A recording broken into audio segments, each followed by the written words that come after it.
Students, आप सभी का SR success towards channel में स्वागत है। हम पढ़ रहे हैं चैप्टर 7 पी ब्लॉक के तत्व। आज का हमारा टॉपिक है समूह 15 के प्रथम तत्व नाइट्रोजन का यौगिक नाइट्रिक अम्ल बनाने की विधियां और नाइट्रिक अम्ल के गुण।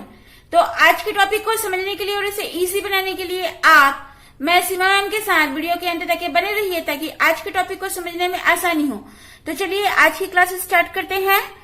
तो नाइट्रोजन का यौगिक नाइट्रिक अम्ल। नाइट्रिक अम्ल का अणु सूत्र HNO3। नाइट्रिक अम्ल का संरचना सूत्र इस प्रकार से प्रदर्शित करते हैं। HO सिंगल बॉन्ड N+ और सिंगल बॉन्ड में O- और सिंगल बॉन्ड में O। इस तरीके से नाइट्रिक अम्ल की संरचना सूत्र प्रदर्शित की जाती है। नाइट्रिक अम्ल नाइट्रोजन का ऑक्सी अम्ल है जो अस्थायी होने के कारण केवल विलयन अवस्था में पाया जाता है। क्योंकि नाइट्रिक अम्ल ये नाइट्रोजन का ही ऑक्सी अम्ल है और ये बहुत अधिक अस्थायी है, इसलिए ये सिर्फ हमको विलयन अवस्था में ही पाया जाता है। ये ठोस में भी होता है लेकिन टेम्परेचर उसका हिमांक और क्वथनांक के आधार पर वो डिपेंड होता है। नाइट्रिक अम्ल को तीव्र जल या शोरा का तेजाब कहते हैं। आगे हम देखते हैं नाइट्रिक अम्ल बनाने की विधियां। तो नाइट्रिक अम्ल दो विधियों से तैयार की जाती है। फर्स्ट प्रयोगशाला विधि और सेकंड व्यापारिक विधि। तो हम फर्स्ट देखते हैं प्रयोगशाला विधि। तो प्रयोगशाला में नाइट्रिक अम्ल सोडियम नाइट्रेट और सांद्र सल्फ्यूरिक अम्ल या पोटेशियम नाइट्रेट और सांद्र सल्फ्यूरिक अम्ल की अभिक्रिया से तैयार की जाती है। जैसे हमको यहाँ पर नाइट्रिक अम्ल बनाने की प्रयोगशाला विधि का चित्र प्रदर्शित है। इसमें एक रिटार्ड लिया जाता है। ये रिटार्ड में हम सोडियम नाइट्रेट या फिर सांद्र सल्फ्यूरिक अम्ल या पोटेशियम नाइट्रेट और सांद्र सल्फ्यूरिक अम्ल लेते हैं। यानी कि हमको या तो फिर सोडियम नाइट्रेट और सांद्र सल्फ्यूरिक अम्ल लेना है या फिर पोटेशियम नाइट्रेट और सांद्र सल्फ्यूरिक अम्ल लेना है। तो दोनों विलयनों में से हम किसी एक को लेकर के गर्म करते हैं। तो यहाँ पर सोडियम नाइट्रेट और सांद्र सल्फ्यूरिक अम्ल को लिया गया है और इनकी मात्रा बराबर होती है, बराबर रखी जाती है और इसको धीरे धीरे गर्म किया जाता है। तो जब नाइट्रिक अम्ल बनता है तो ये वाष्प के रूप में बनता है। इसे ग्राही पात्र में एकत्रित कर लिया जाता है। तो जो वाष्प नाइट्रिक अम्ल वाष्प के रूप में बनती है तो इसको ठंडा जल से ठंडा किया जाता है जिससे ये द्रव फॉर्म में आ जाता है। तो इस प्रकार से सोडियम नाइट्रेट और सांद्र सल्फ्यूरिक अम्ल को बराबर मात्रा में लेकर के धीरे धीरे गर्म करने पर हमें वाष्प के रूप में नाइट्रिक अम्ल मिलता है जिसे ठंडा करने पर द्रव नाइट्रिक अम्ल प्राप्त हो जाता है। तो इस प्रकार से प्रयोगशाला में नाइट्रिक अम्ल तैयार की जाती है। सेकंड है व्यापारिक विधि। व्यापारिक विधि के अंतर्गत ओस्टवाल्ड विधि का प्रयोग किया जाता है। जब नाइट्रिक अम्ल को बड़े स्तर पर बहुत अधिक मात्रा में बनाना होता है तो व्यापारिक विधि ओस्टवाल्ड विधि का उपयोग किया जाता है। तो इस विधि में प्रयोग में आने वाला संयंत्र और इसमें होने वाली प्रक्रियाओं को हम समझेंगे। तो यहाँ पर ओस्टवाल्ड विधि द्वारा नाइट्रिक अम्ल बनाने की प्रक्रिया को प्रदर्शित किया गया है। तो हम पहले इसमें चित्र को समझ के और फिर उसमें होने वाली रासायनिक अभिक्रिया को समझेंगे। तो फर्स्ट है परिवर्तक। परिवर्तक या फिर इसको उत्प्रेरण कक्ष भी कहा जाता है।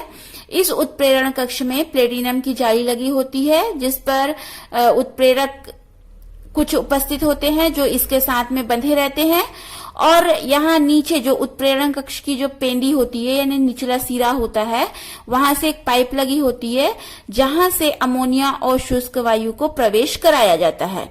तो ये जो अमोनिया होती है हैबर विधि से अमोनिया का निर्माण किया जाता है। अमोनिया निर्माण की विधि हमने हैबर विधि ये पिछले वीडियो में पढ़ी है। जो हैबर विधि से निर्मित अमोनिया और शुष्क वायु जिसमें धूल आदि की अशुद्धियां ना हो ऐसे शुष्क वायु को लिया जाता है। और जब अमोनिया और ऑक्सीजन की अभिक्रिया 1100 केल्विन टेम्परेचर पर प्लेटिनम की उपस्थिति में होती है तो नाइट्रिक ऑक्साइड का निर्माण होता है। तो यहाँ पर जो ये अमोनिया और धूल मुक्त शुष्क वायु ली जाती है इसको 1:10 में ली जाती है और यहाँ पर इसको वैद्युत रूप से गर्म किया जाता है। तो आगे हमको और गर्म करने की आवश्यकता नहीं होती है, क्योंकि ये अमोनिया और ऑक्सीजन की अभिक्रिया 1100 केल्विन टेम्परेचर पर प्लेटिनम की उपस्थिति में होने पर इसको जब विद्युत रूप से गर्म किया जाता है तो नाइट्रिक ऑक्साइड बनता है। तो इस अभिक्रिया के दौरान -89.9 किलो जूल ऊष्मा उत्पन्न होती है। यानी कि ये जो अभिक्रिया है, यह अभिक्रिया अत्यधिक ऊष्माक्षेपी अभिक्रिया होती है और अभिक्रिया के दौरान जो ऊष्मा निकलती है ये आवश्यक ताप को नियमित बनाए रखने के लिए होती है। तो हमको इसको आगे गर्म करने की आवश्यकता नहीं होती है। तो यहाँ पर हमने देखा कि जो उत्प्रेरण कक्ष होता है, इस उत्प्रेरण कक्ष में अमोनिया और शुष्क वायु की अभिक्रिया से नाइट्रिक ऑक्साइड का निर्माण हुआ। अब जब नाइट्रिक ऑक्साइड इस परिवर्तक से बाहर की ओर निकलते हैं, बाहर की ओर यानी कि जो ऊपर में ये पाइप जैसा दिख रहा है, ये उसको कहते हैं शीतलक पाइप। तो सेकंड है हमारा पॉइंट, शीतलक पाइप। इस शीतलक पाइप में जब नाइट्रिक ऑक्साइड जाता है तो यहाँ उत्प्रेरण कक्ष से जब निकलता है तो ये गर्म होती है। तो जब इसको शीतलक पाइप से लगभग इसका तापमान 320 से 325 केल्विन पर यह ठंडा हो जाता है और नाइट्रिक ऑक्साइड जो पहले गर्म था शीतलक पाइप से प्रवाहित करने पर यह ठंडा हो जाता है और फिर ये शीतलक पाइप से होते हुए ऑक्सीकरण कक्ष में भेजा जाता है। तो थर्ड पॉइंट है ऑक्सीकरण कक्ष। यहाँ पर नाइट्रिक ऑक्साइड, यहाँ पर ऑक्सीकरण कक्ष यानी कि यहाँ पर ऑक्सीजन की मात्रा अधिक है, तो नाइट्रिक ऑक्साइड की ऑक्सीजन से अभिक्रिया होने पर नाइट्रोजन डाइऑक्साइड का निर्माण होता है। जो नाइट्रिक ऑक्साइड है ये बहुत अधिक अस्थायी होते हैं, तो ये ऑक्सीजन से मिश्रित होकर के ये नाइट्रोजन डाइऑक्साइड का निर्माण करते हैं। और जब यहाँ पर नाइट्रोजन डाइऑक्साइड का निर्माण हो जाता है तो आगे यह पहुंचता है अवशोषक स्तंभ, या इसको अवशोषक टावर या अवशोषण टावर भी कहा जाता है। तो इस अवशोषक स्तंभ में ये जो हम देख रहे हैं ये क्वार्ट्ज के टुकड़े होते हैं और ऊपर से जल के गिरने की व्यवस्था होती है। जो व्यर्थ गैसें होती हैं ये ऊपर से निकल जाती हैं।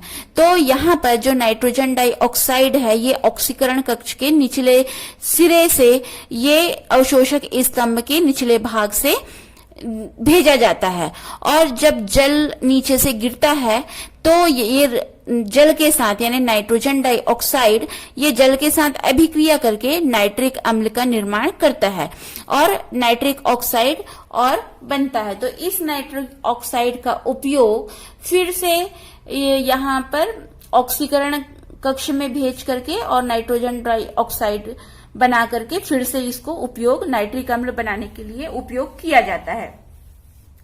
तो यहाँ पर जो हमको अवशोषण स्तंभ से जो HNO3 यानी नाइट्रिक अम्ल प्राप्त होता है ये तनु होता है, बहुत अधिक तनु होता है।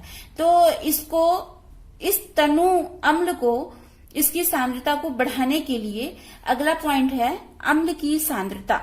तो जो तनु नाइट्रिक अम्ल होता है इसको कम दाब पर आशवन करने से 68% तक की इसको सांद्रित कर लिया जाता है और आगे इसको सांद्र H2SO4 के निर्जलीकरण से 98% तक के सांद्रित किया जाता है।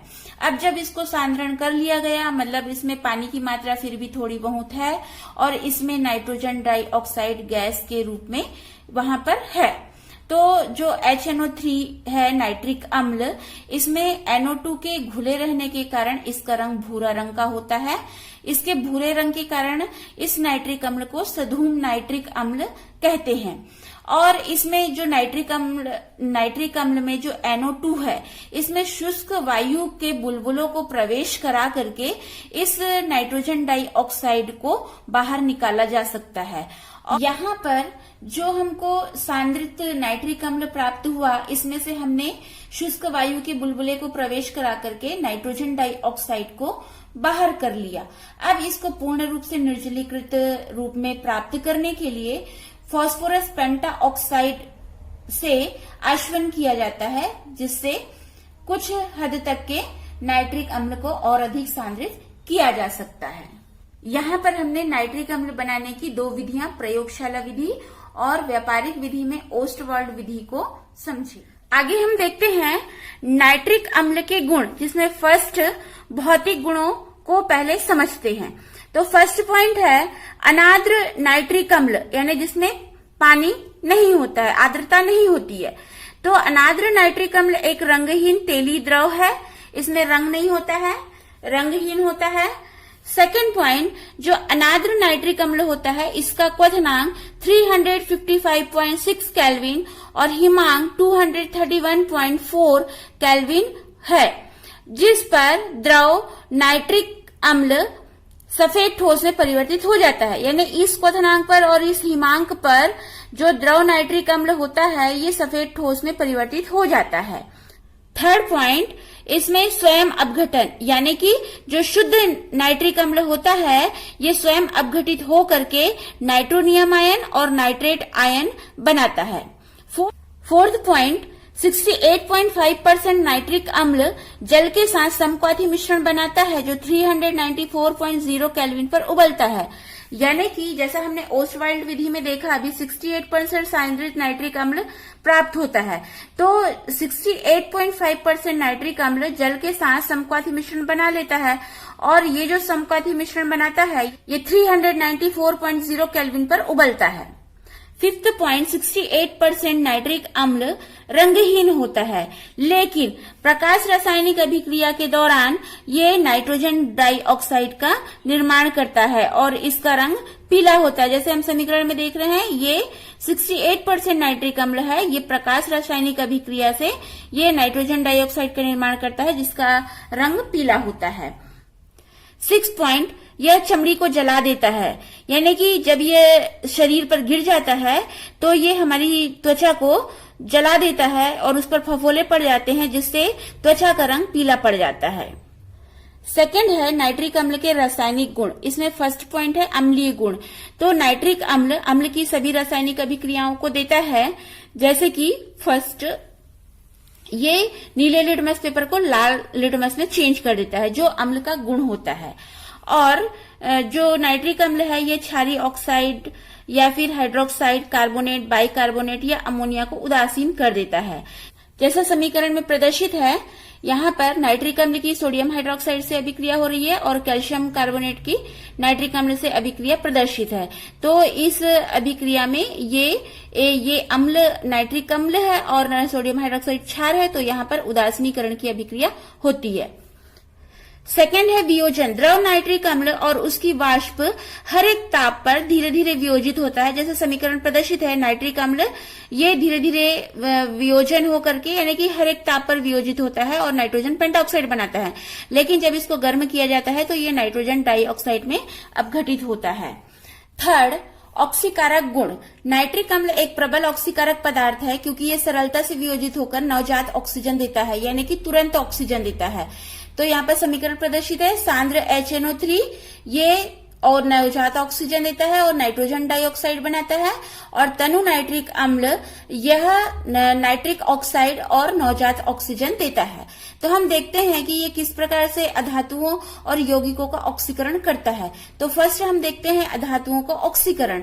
तो जो नाइट्रिक अम्ल होता है ये अधातु जैसे कार्बन, सल्फर, फास्फोरस, आयोडीन आदि धातुओं को उनके ऑक्सी अम्लों में ऑक्सीकृत कर देता है और स्वयं नाइट्रोजन डाइऑक्साइड का निर्माण करता है।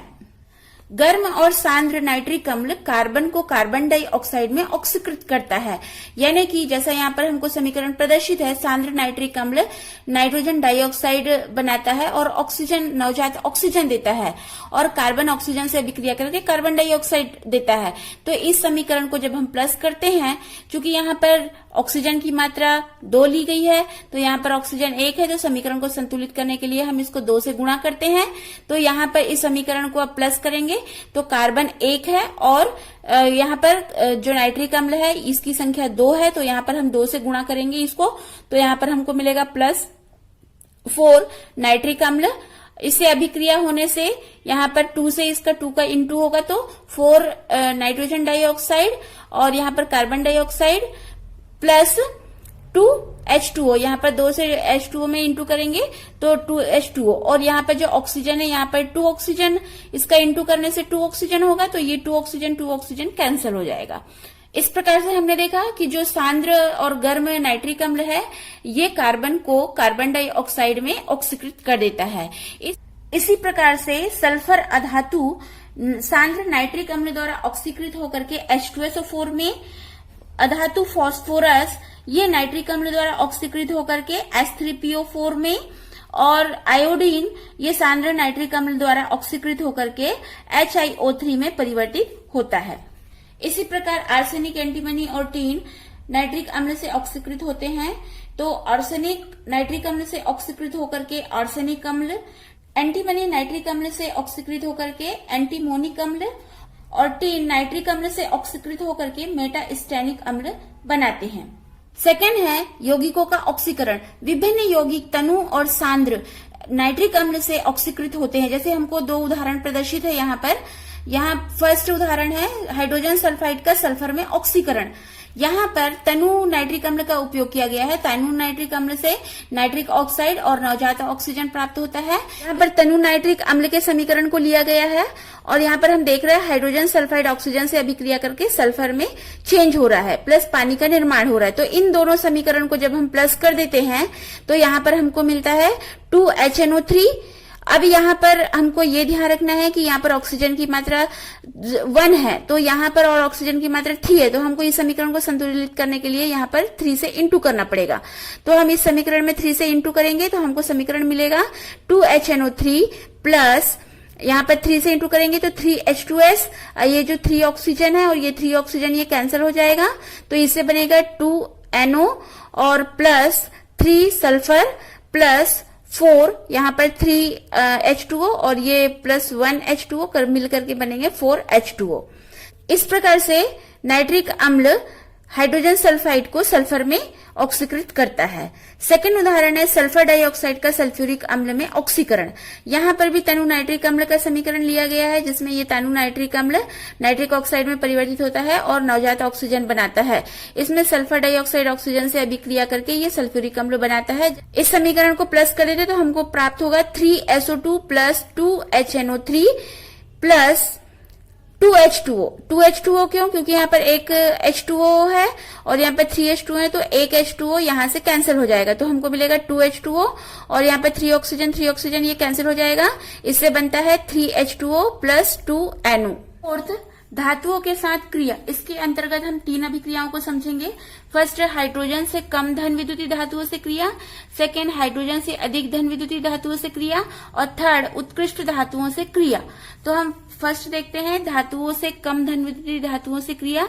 तो इसमें गोल्ड और प्लेटिनम को छोड़ करके नाइट्रिक अम्ल सभी धातुओं से क्रिया करता है। तो यहाँ पर हम तांबा, मरकरी और चांदी से अभिक्रियाओं को समझते हैं। तो फर्स्ट है तांबा। तो तांबा से ठंडे तनु नाइट्रिक अम्ल से क्रिया, गर्म एवं साधारण तनु अम्ल से क्रिया, ठंडे तथा सांद्रित अम्ल से क्रिया और गर्म तथा सांद्रित अम्ल से क्रिया।